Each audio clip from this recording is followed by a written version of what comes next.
tal? Muy buenas tardes. Estamos en su programa El Rincón de la Fe y como cada sábado, pues están con ustedes los conductores de este programa. Hola, ¿qué tal, Quique? ¿Cómo estás? Muy buenos días. Ale, ¿qué tal? Un gusto saludarte de nueva cuenta. De igual manera, a toda la gente que nos está escuchando y sintonizando a través precisamente de Única Digital. Gracias por acompañarnos y bienvenidos a una edición más de este programa del Rincón de la Fe. Así es, y bueno, en esta ocasión vamos a hablar de dos temas interesantes. Estos temas, el primero es que ya se acerca la festividad de Nuestra Señora del Carmen. Pues como todos sabemos, esta fiesta es muy popular, sobre todo entre los poblanos. Y bueno, el otro tema es un tema un tanto polémico, pero vamos a hablar un poco acerca del purgatorio, que es un tema que todos nos preguntamos si existe, no existe, qué es lo que pues hay sobre el purgatorio. Así es, les pedimos que nos dejen sus comentarios, sus opiniones al respecto de estos dos temas que vamos a tratar el día de hoy. Y si pueden, pues nos saludaríamos el día lunes, ¿no? En la festividad del Carmen. Así es, ahí nos saludaríamos en esta fiesta, que pues es muy tradicional entre los poblanos, ¿no? Recordemos que el Templo del Carmen se ubica sobre la 16 de septiembre, esquina con la 17 Oriente. Ahí está el Templo de Nuestra Señora del Carmen. Así es, les comentamos brevemente la historia de esta celebración, de esta festividad. Como bien lo dice, Sale, está marcada para el 16 de julio. Se celebra la festividad de la Virgen del Carmen, patrona del mar y de las Fuerzas Armadas Españolas. Se trata de una fiesta local y entrañablemente popular que se celebra en muchos lugares del interior, pero especialmente en los lugares en donde llega a haber puerto. Así es. Aquí en Puebla, pues es una tradición, ¿no? El acudir a esta gran fiesta, sobre todo por la verbena, ¿no? Y es una de las fiestas más tradicionales que existen en nuestra ciudad. De hecho, se ha mantenido y se sigue conservando esta fiesta. Se cierran las calles a partir de la 16 de septiembre, aproximadamente a partir de la 21 Oriente y hasta la 11 Oriente. Siempre se cierran las calles, hay verbena, antojitos populares, también hay juegos mecánicos, aparte de que en esta zona pues se encuentra el famoso Parque del Carmen, ¿no? Entonces, pues ya es una costumbre, ¿no? Sobre todo en las familias poblanas. Es de las fiestas de barrio que aún se tienen. Mucha gente acude, no hacen los tradicionales bailes, ¿no? Con el luz y sonido, van algunos sonidos pues que son conocidos sobre todo en la ciudad de Puebla, y pues es una gran fiesta, ¿no? Mucha gente que aunque ya no vive en ese lugar, pues está pues acudiendo a esta fiesta. Se acostumbra que la Virgen se abre por la parte de atrás de donde está el nicho, se le quita, o sea, ahí en el altar, y dejan salido el velo que tiene, y la gente puede pasar por debajo del velo, ¿no? Para pedirle alguna petición, dar gracias, como todos, ¿no? Y también en lo que es las misas, los sacerdotes están, la iglesia está a cargo de los jesuitas, de los hermanos carmelitas descalzos, hombres. Recordemos que esta congregación, pues hay tanto hombres como mujeres en esta congregación, y pues esta nace debido a que hay un lugar llamado el Monte Carmelo, donde pues numerosos profetas le han rendido culto a Dios, entre ellos Elías y otro su discípulo Eliseo, quienes vivían en cuevas en esa montaña para tener una vida hermética. Esta es una orden, pues sobre todo de claustro. Los hermanos se encuentran ahí, hay carmelitas descalzos, hombres y mujeres, y pues a mediados del siglo XII, pues sobre todo un grupo de devotos de Tierra Santa procedentes de Occidente, quienes venían de Italia, decidieron instalarse en ese valle y pues escogieron como patrona a la Virgen María. Ahí construyeron la iglesia dedicada a Santa María del Monte Carmelo, o sea que no precisamente se llama Nuestra Señora del Carmen, pero es la Señora del Carmelo. Recordemos que también en esta fiesta los pues sacerdotes imponen lo que es se me fue. El escapulario, ¿no? De la Virgen del Carmen. Los escapularios son algunas, no son medallas como tales, son hechos de tela y traen una imagen, 2 imágenes ahora sí en las puntas, se bendice y el sacerdote en esta fiesta impone cada año el escapulario. Sí, de hecho hay una leyenda precisamente de cómo es que surge la historia del escapulario. Yo encontré el dato que justamente Simón Stock, superior de la orden de los carmelitas, le pidió a la Virgen del Carmen una señal de su protección y fue justamente un 16 de julio en donde la Virgen se le apareció con un escapulario y le dijo: esta es la señal de protección que te traigo. Todo aquel que muera llevando este santo escapulario no verá las llamas del infierno. Y pues con esta promesa que hace la Virgen, pues obviamente mucha gente acostumbra ponerse escapulario o también vestirse de café, ¿no? Con le llaman también escapulario, pero es más largo, que te da muchas veces a las rodillas o abajo de las rodillas, largo, que trae la imagen de la Virgen del Carmen, ¿no? En la parte de enfrente, y también te lo imponen después de las misas. Esta costumbre ya no es tan pues arraigada en Puebla, no hay mucha gente que la veamos vestida con este hábito café, pero en las calles, pero los carmelitas aún conservan esta tradición de su vestimenta, ¿no? Color café, y pues como cada año mucha gente acude a este templo a venerar a la Virgen, pues a hacerle sus peticiones, además de ver las hermosas imágenes que hay dentro de este templo. Ok, pues desde aquí mandamos una felicitación y un abrazo muy afectuoso a todas las carmelitas, que se la pasen muy bien y las celebren y las festejen y apapachen mucho. Así es, y también a todos los carmelos, porque hay hombres que también llevan este nombre de Carmen. Pues muchas felicidades y nos vamos a ir a nuestro primer corte de este día y vamos a continuar con nuestro programa del Rincón de la Fe.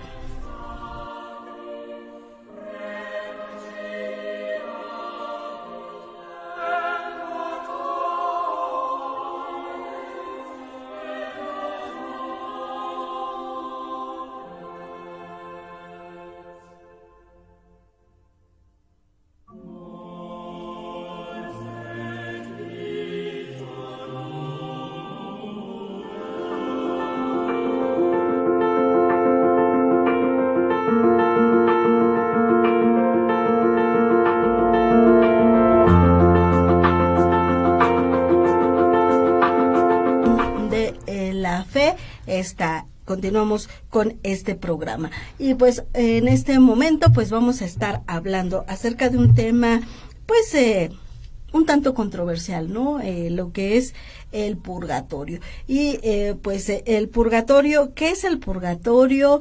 ¿De verdad existe? ¿Existe, no existe? ¿No fue como que un tema que dejamos pendiente en el programa pasado donde hablamos de los santos? Hay santos que han tenido una vida muy interesante que merece ser conocida y también difundida, y esto nos llevó precisamente al tema del día de hoy. ¿El purgatorio existe, no existe? ¿Todos vamos, no vamos? ¿La iglesia se contradice?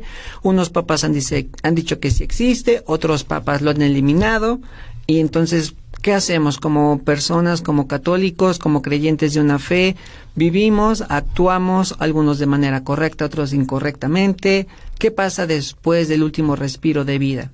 ¿Qué hay después de la vida? Nos desprendemos, nuestra alma se va ¿hacia dónde?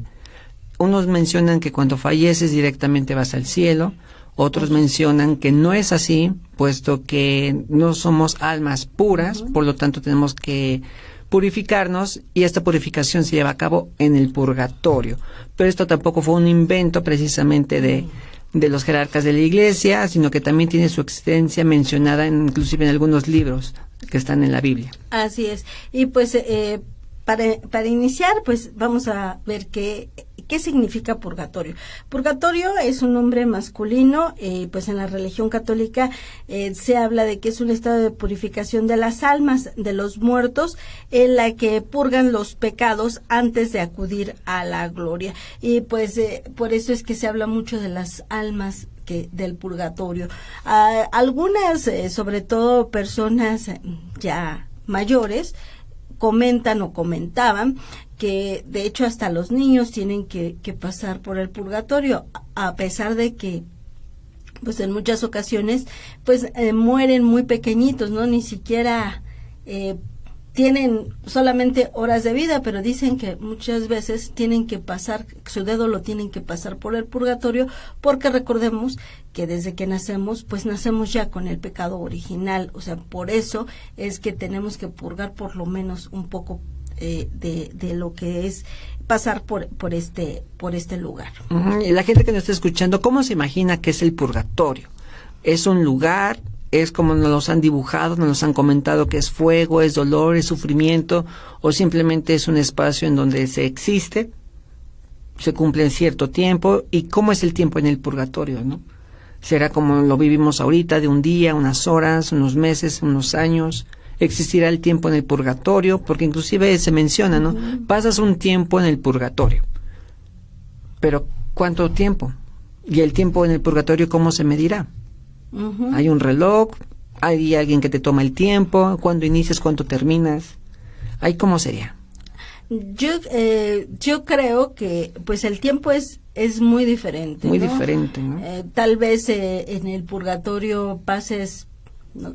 y se te haría muy largo, ¿no? Yo creo que no existiría ahí el tiempo. No, el tiempo no habría existe. manera. Se comenta mucho, sobre todo los sacerdotes lo comentan, ¿no? Que cuando falleces, mientras más oraciones haga la gente por ti, tú sales del purgatorio para pasar a la gloria. Entonces, es una ayudadita, ¿no? Ajá, es más que nada es esa parte, ¿no? Las oraciones de tus seres queridos o de las personas que se acuerden de ti, porque hay muchas almas que aún están en el purgatorio, que ya no tienen familiares o no tienen quien ore por ellos, y hay devotos, ¿no? Unos le dicen la ánima sola o a las almas del purgatorio, ¿no? Y ellos pues rezan, ¿no? En sus oraciones, hacen oraciones por estas personas y pues se van juntando y ellos pueden salir de este lugar. Como les comentábamos al principio, la certeza del purgatorio nace en la Sagrada Escritura y posteriormente pues, ha habido doctores de la Iglesia como San Agustín, Gregorio Magno y San Crisóstomo, que han formulado una extensa y enriquecedora doctrina de fe con planteamientos sobre el purgatorio, respaldados obviamente por concilios que se han celebrado, por ejemplo, en los años de 1439 y el Concilio de Trento en 1563. Entonces, hay información vasta acerca de este tema del purgatorio, pues lo podemos ver también en el Evangelio de Mateo, de Lucas y en la primera carta a los Corintios. Y fíjate que también se habla de que existe un purgatorio en el Islam, en otra de las religiones pues que hay en el mundo. Existen conceptos parecidos de manera superficial a la doctrina católica, como es el Barsham, que es el lugar, periodo o secuencia de trámites por los que el alma espera el juicio final, en lo que Mahoma describe como las peores horas de la vida del hombre. La idea de que pues las almas van a un infierno, pueden sufrir allí la purificación y alcanzar el cielo, y permite a algunos opinar que el infierno de los musulmanes es más parecido al purgatorio de los católicos que al infierno cristiano. Existe también el Araf, un alto muro o barrera en el que esperan que pues sean perseguidos para escapar de este infierno, pero pues no han sido autorizados aún para entrar al cielo. También se encuentra un lugar fronterizo de las almas, que naturalmente es para los inocentes, los niños, los locos, incapaces de distinguir el mal. Entonces, pues te digo, en otras religiones también hablan sobre el purgatorio. De igual manera, ¿cómo podemos entender esta analogía, ¿no? Podemos hacer inclusive esta analogía de cómo es el purgatorio. Varios mencionan que cuando te confiesas o cuando recibes los santos óleos, pues de cierta manera tu cuerpo y alma también ya quedan purificados, pero resulta que no es así. De hecho, varios sacerdotes manejan esta analogía. Es como si tú estuvieras jugando en el jardín todos los días, disfrutas esta actividad y de repente avientas la pelota a la casa de tu vecino y le rompes el vidrio. Entonces tú llegas con tu vecino para recuperar tu balón, pero te disculpas con el vecino por haberle roto la ventana, ¿no? Esta analogía quiere decir que el vecino, el dueño de la casa, es como Dios. Tú le haces un daño a su propiedad, en cierta manera, a las reglas que él mandó para comportarse. Dios, como este vecino, perdona al niño, nos perdona a nosotros, pero el vidrio de su casa queda roto. Entonces, es precisamente la analogía que mencionan del purgatorio. Pides perdón, te disculpan, pero Dios dice, ok, te disculpo, pero hiciste un daño, ¿no? Hay que reponer este daño. Entonces, una obra buena, con una obra buena o con oraciones, pues es como, pues podrás salir de este purgatorio. Uh-huh. Se sale y se entra al cielo, ¿no? Al momento de. Pero ¿cuál es el proceso del purgatorio de acuerdo pues al tema cristiano? Pues cuando llega a fallecer una persona, según la iglesia nos menciona que puede ir directamente al cielo, que es como lo mencionábamos, si carece de castigo temporal excepcional por los pecados que ha cometido. Pero muchísimos cristianos irán al purgatorio antes, donde por la gracia de Jesucristo son purificados y preparados para entrar a la presencia de Dios. Y sobre este tema, lo que les mencionábamos, que hay comentarios de los papas. Por ejemplo, el Papa Benedicto XV ha asegurado que el purgatorio no es un lugar del espacio del universo, sino un fuego interior que purifica el alma del pecado. Esto lo dio a conocer cuando estaba en unas declaraciones justamente en la celebración de Santa Catalina de Génova. Precisamente ella es conocida por su visión del purgatorio. De igual manera, en otras palabras de Ratzinger, siguiendo la línea marcada por el Papa Juan Pablo II, quien consideraba que el purgatorio existe, pero no como una prolongación de la situación terrenal después de la muerte, sino el camino hacia la plenitud a través de una purificación completa. Y también esto hizo que se abriera el tema del debate del limbo, que también decidieron eliminarlo, dado que es un lugar sin tormento, pero alejado de Dios.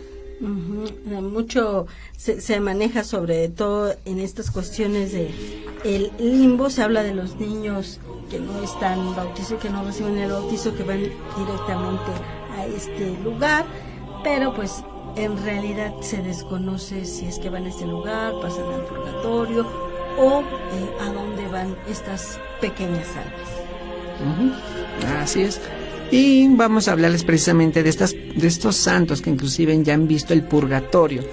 Nos los han dibujado de alguna manera, pero usted sabía que hay personas que han tenido este privilegio, no sé si lo podríamos llamar privilegio, de ver el purgatorio. Han sido, se tienen varios documentos, pero ahorita les vamos a hablar de dos personas, que es justamente de Catalina de Génova y Santa Faustina Kowalska, que son dos mujeres que han visto y han compartido lo que les ha permitido, de acuerdo a lo que ellos mencionan Dios, de poder compartir su experiencia de ver el purgatorio. Y bueno, pues nos vamos a ir a una pausa más y continuamos aquí en su programa El Rincón de la Fe.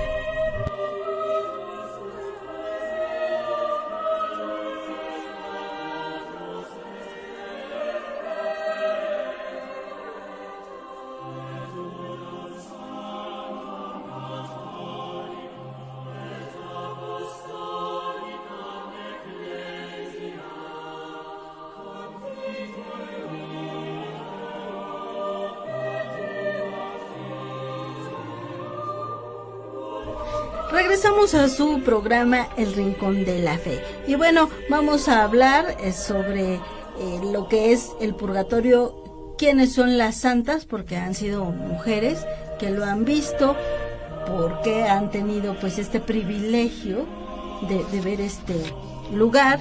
Y bueno, pues un purgatorio imaginario. Da para mucho, ¿no? El purgatorio, tanto para discutirlo, para debatirlo, para también dibujarlo. Y también para escribir novelas, ¿no?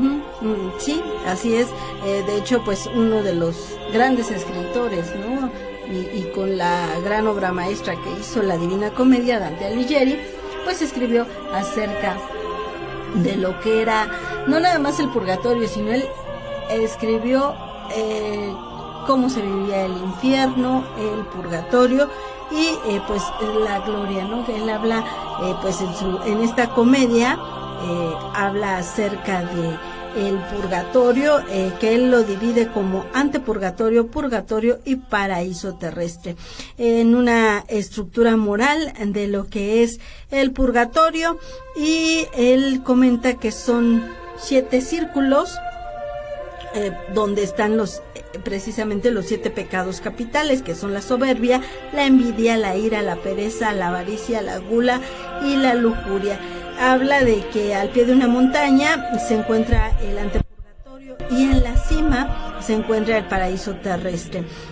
Pues en esta estructura pues peculiar también nos dice que existe sobre todo lo que es el infierno, que también lo divide, ¿no? Y él habla mucho acerca de estos pecados, los comenta cómo son cada uno de ellos, y pues él imagina, ¿no?, a personajes de su época, quienes habían ya fallecido, personajes pues importantes constantes históricos, y él los coloca en estos lugares, ¿no?, a personajes pues que habían pecado demasiado contra uno de estos pecados capitales, y los coloca en cada uno de estos lugares.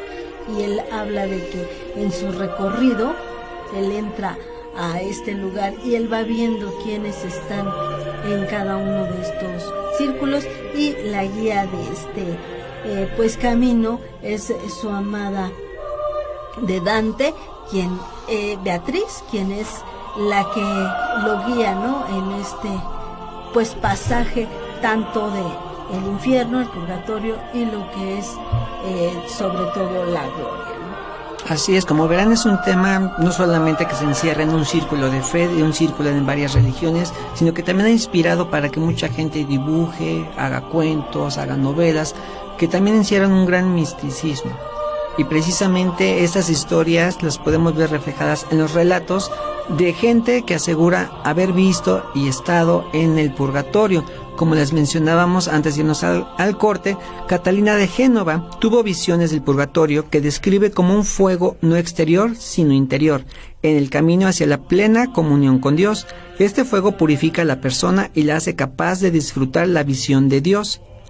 Entonces Catalina nos comenta precisamente que vio cosas realmente sorprendentes, y Catalina describe este estado con optimismo. Considera que es necesario para toda alma que se presente ante Dios, por lo que debe someterse con alegría a esta purificación. O sea, Catalina no ve el purgatorio como un castigo, no lo ve tampoco como algo que te vaya a dañar, ¿no?, espiritualmente, sino lo ve como un momento de sacrificio con alegría, porque es un periodo donde vas a estar pagando lo malo que hiciste para poder estar en gracia y entrar al reino de Dios.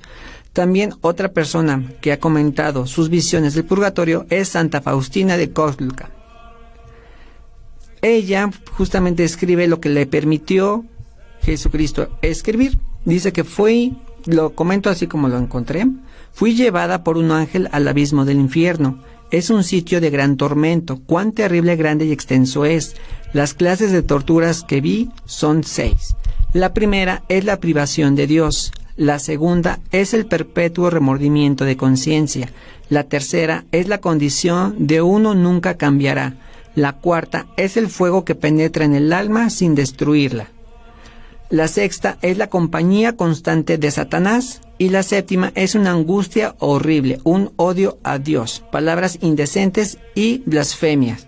Estos son los tormentos que sufren los condenados, pero no es el fin de los sufrimientos. Existen tormentos especiales destinados para almas en particular. Estos son los tormentos relacionados con el tipo de pecado que ha cometido. Ella también tuvo la dicha no solamente de ver el purgatorio, sino también de ver el cielo, con lo cual pudo contemplar su belleza, que es incomparable, y la felicidad de poder ver tan cerca a Dios. Pues también pues hay cosas que debemos saber dentro de lo que es el purgatorio. Como comentábamos, se puede ofrecer una indulgencia por un alma del purgatorio. Las indulgencias pues de la doctrina señalan en la norma 15 de el católico que puede obtener una indulgencia plenaria por un difunto. Esto se puede hacer en todas las iglesias, obviamente católicas, oratorios públicos o pues por parte de quienes empleen legítimamente los lugares semipúblicos, siguiendo las condiciones habituales de una confesión sacramental, eucarística y la oración por las intenciones del Papa. Por lo regular, cada 2 de noviembre, que se celebra la fiesta de los fieles difuntos, ese día se puede obtener esta indulgencia para el alma de un ser querido, familiar o amigo.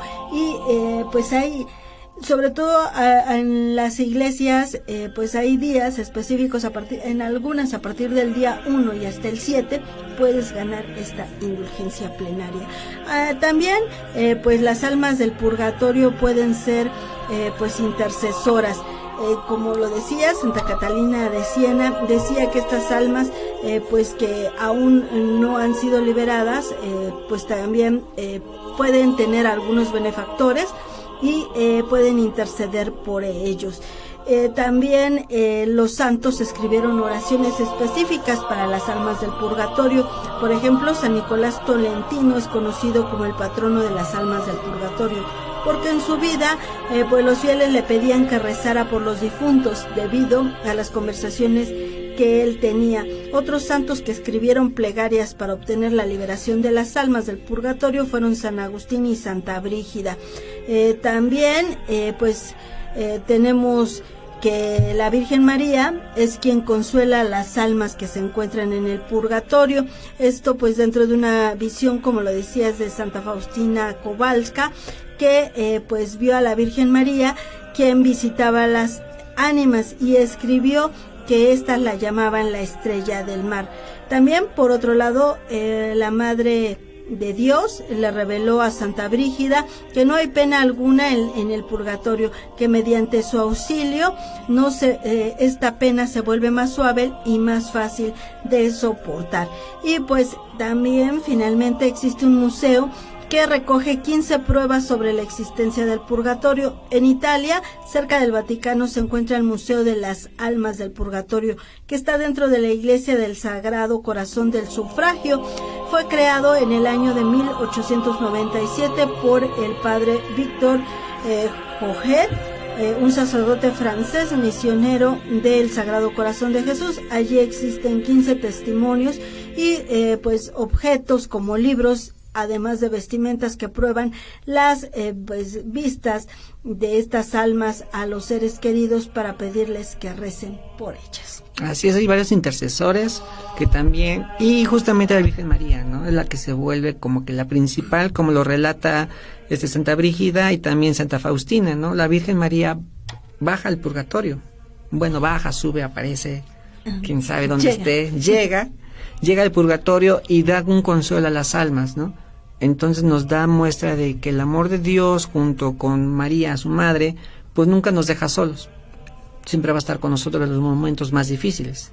Entonces, como católicos, como seres humanos, tenemos que siempre procurar el bienestar del prójimo, ¿no? Sí, y evitar, pues, el caer en pecados, sobre todo mortales, ¿no? ¿Para qué complicarnos la vida y la existencia, ¿no? ¿Para qué complicarle la vida al vecino, a la vecina, al compañero de al lado, ¿no? Simplemente tener una vida en armonía con todos. Así es, y pues llevar una vida pues dedicada a lo que es la iglesia, ¿no? En ocasiones es difícil, sobre todo por los tiempos en que vivimos, el rezar, ¿no? O el hacer tus oraciones, ir a un templo, pero estas oraciones las puedes hacer a lo mejor en tus trayectos, ¿no? Puedes hacer oraciones, rezar el Santo Rosario, que pues el Santo Rosario te ayuda mucho a lo que es pues el bien morir, ¿no? Sí, justamente de estas personas terceros que hacen oraciones por las almas del purgatorio, encontré la historia del Papa Inocencio III, que justamente es un papa que pidió ayuda desde el purgatorio. Se le apareció a Santa Lutgarda en Bélgica, que ella era conocida precisamente por sus milagros, visiones y levitaciones, Y un día se le apareció el Papa Inocencio a ella y le mencionó que estaba, bueno, que primero le agradecía las oraciones que hacía en vida, pero le mencionaba que tenía un problema para poder llegar a Dios, y era que estaba en el purgatorio, estaba sufriendo el fuego purificador por 3 faltas específicas que había cometido durante su vida, y le pidió que por favor orara por él. Cuando ella regresa a la realidad o reacciona, le pide a sus compañeras que hicieran oraciones por el Papa Inocencio III, para que pudiera salir un poco más rápido, ¿no? De este purgatorio, así es. Entonces aquí está pues la prueba de que tenemos que hacer oraciones por estas almas. Y bueno, también yo encontré que por qué se les dice benditas a las almas que se encuentran en el purgatorio. Santa Gertrudis, la Grande, quizás la mejor conocida por su devoción también a las almas del purgatorio, y muchos católicos quienes se preguntan, ¿no?, sobre las oraciones más conocidas, pues catalogan de benditas, sobre todo el Padre Eterno, yo te conozco, la preciosa sangre de tu divino Hijo Jesús, en la unión de las misas, celebraciones que hoy a través del mundo y de todas las benditas ánimas del purgatorio, por estos pecados del mundo, por los pecados de la Iglesia Universal, por aquellos que en propia casa y dentro de la familia pues se lee esta oración donde pues se le llama así a las ánimas. Y pues el padre Joseph Hubert, quien fue profesor del Departamento de Estudios Religiosos de la Universidad de Niágara, dijo pues que los tiempos de Santa Gertrudis el purgatorio era considerado un lugar bendito, por eso es que en esta oración se hace este tipo de pues cuestión, y permitía un respiro del sufrimiento aquí en la tierra a un sufrimiento diferente en lo que es el purgatorio. Este presbítero pues señaló que con la muerte el purgatorio representa un lugar y que tiene una sola dirección, que es la de acudir hacia el cielo. Y pues también han escrito, sobre todo Kevin Di Camiro, quien es un columnista católico, que pues con esto se sostiene que no quiere decir que el viaje a través del purgatorio sea fácil, ¿no?, y sin dolor, sino tiene que, obviamente, por los pecados que hemos cometido, tiene que haber un pequeño correctivo. Y pues obviamente el paso por el purgatorio pues no nos va a ser tan fácil y tan sencillo, ¿no?, el llegar pues al cielo. Entonces pues tenemos que ahora sí purgar un poco nuestros pecados. Por ahí escuché o leí una frase que decía una expresión como de ¿por qué vamos al purgatorio? ¿Por qué Dios pide que vayamos al purgatorio? Y decía más o menos que mi misericordia es infinita, pero mi justicia clama, algo así como que yo perdono todo, pero si tú me hiciste un daño, lo tienes que reponer. Sí. O sea, yo te quiero, yo te perdono, pero erraste, te equivocaste, entonces tienes que reponer eso, ¿no? Sí. Es la visita que tenemos que hacer todos obligatoriamente. Y de hecho es, pues muchas veces la ofensa, ¿no?, que hacemos a ciertas cosas. También circuló en un tiempo en las redes sociales, es un fragmento de un pasaje, ¿no?, de una persona, un niño, ¿no?, que siempre pues hace maldades, se porta mal con su papá y le dice perdóname, hasta que llega el momento en el que el papá le dice, bueno, yo ya te he perdonado, pero ahora por cada cosa que no hagas vas a clavar un clavito en toda la cerca. Entonces llega el momento en que el niño empieza a clavar sus clavos y termina la cerca y termina con los clavos y le dice al papá, ya terminé. Y le dice al papá, ahora vuelves a cometer algún error, ya que pusiste todos los clavos, ahora velos quitando. Termina de quitar todos los clavos y le dice al papá, ¿ves? No es lo mismo, porque tú al cometer un error, pues, y yo te perdono, a mí se me queda pues esta huella, ¿no?, que tú estás viendo ahorita en los hoyitos en la cerca. Y esa huella, pues obviamente no me la vas a quitar. Por más que yo te perdone, y es lo que nos pasa con Dios, por más que Él nos perdone, la huella esa de la cosa que hicimos mal o el pecado que cometimos, pues no se le va a quitar a Dios, sino que ahí está y tenemos que reparar este daño. Varios dirían que es un resentimiento, pero no sería así. No es un resentimiento, es obviamente también un reparar un poco este daño que cometimos, ¿no? O esta falta, ¿no? Igual otro tema que nos comentaron en los mensajes cuando anunciamos que íbamos a hablar de este tema, ¿qué pasa entonces con los espíritus que aparecen? ¿Son almas en pena? ¿Son almas que están en el purgatorio y por eso se manifiestan en este mundo físico para decir que están penando? ¿Será lo mismo? ¿No son lo mismo? ¿Son almas diferentes? En este sentido, pues obviamente la Iglesia Católica no las toma como verídicas, ¿no? Como ciertas. Pero pues es sobre todo en otras religiones y en pues cuestiones esotéricas, se habla mucho de que son personas quienes no se dieron cuenta de que murieron, estaban en otro estado y no se han dado cuenta que tienen que salir de la tierra y que se han quedado pues obviamente en este mundo y no han podido traspasar hacia la siguiente fase, ¿no? Como mencionan, no encuentran la luz, ¿no? No encuentran. No es que estén almas en pena. No. O no sean almas precisamente del purgatorio, ¿no? Sino que no encuentran este camino que te lleva al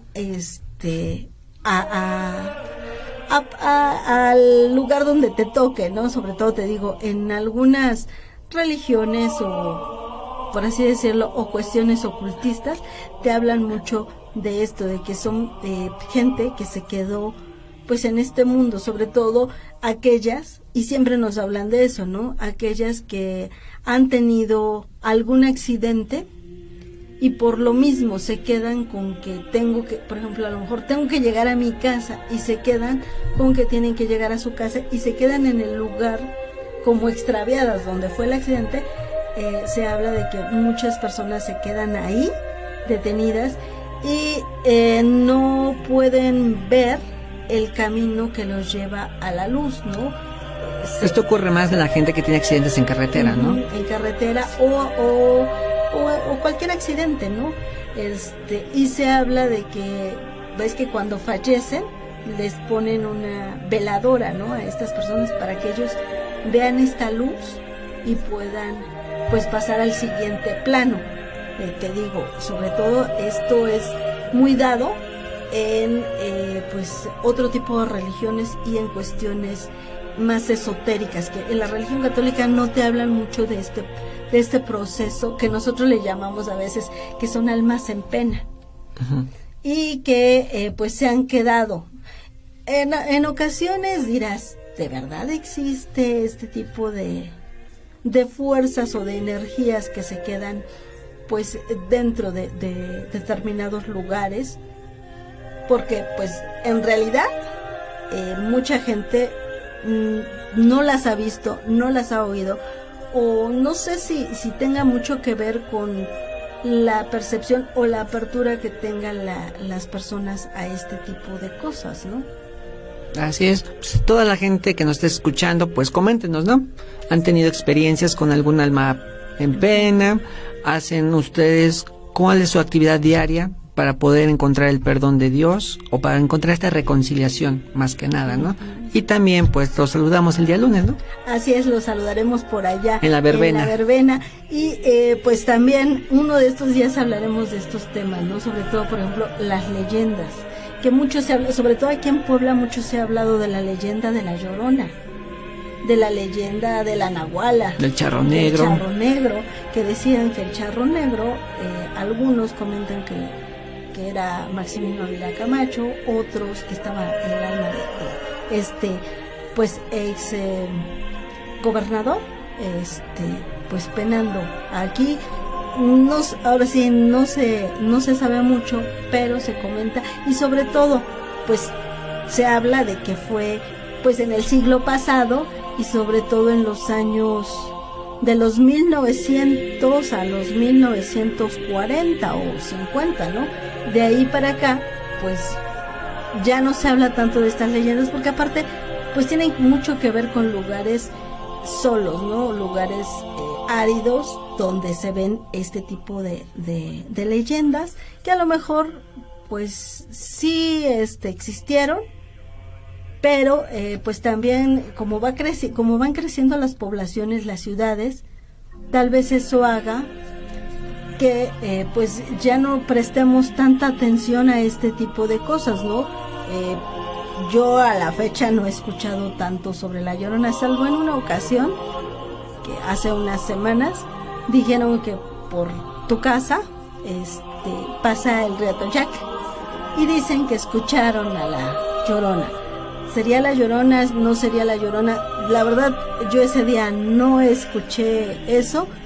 De hecho, fue el Jueves Santo de este año. Lo que yo escuché, y sí se escuchaba mucho, y que tal vez distorsionado, puedes escuchar como lamentos de una mujer, pero por la casa hacen la representación en Romero Vargas y se escuchaba un tanto el sonido de esta representación. Entonces tal vez fue eso, o sea, te digo, ahí a muchas tal vez sí, tal vez no, o tal vez sí fue la Llorona, porque te digo que dicen, y fue justo pues en la hora que yo ahora sí subí a la azotea porque se acabó el agua y yo escuché, pero pues era el sonido de la representación. Y pues muchas veces tú en tu casa estás viendo la tele, medio oyes ahí un sonido de llanto y dices... O a lo mejor fue negación de no querer escuchar. O fue negación de no querer escuchar. O sea, no sabemos a ciencia cierta si de verdad este tipo de leyendas existen. Tal vez sí existen, o tal vez también lo que dice mucha gente, ¿no? Hay personas que están más abiertas a escuchar este tipo de cosas o a ver este tipo de cosas y no todos lo podemos hacer. Así es. Pues les pedimos que nos compartan sus comentarios, sus experiencias, igual si tienen sugerencia de más temas de los cuales quieren que tratemos aquí en su programa El Rincón de la Fe, pues con mucho gusto estamos abiertos para poder generar debate, historia y también recuperar nuestras tradiciones que con esta tecnología se ha ido perdiendo un poquito, ¿no? Inclusive creo que el miedo a las leyendas también ya se ha perdido.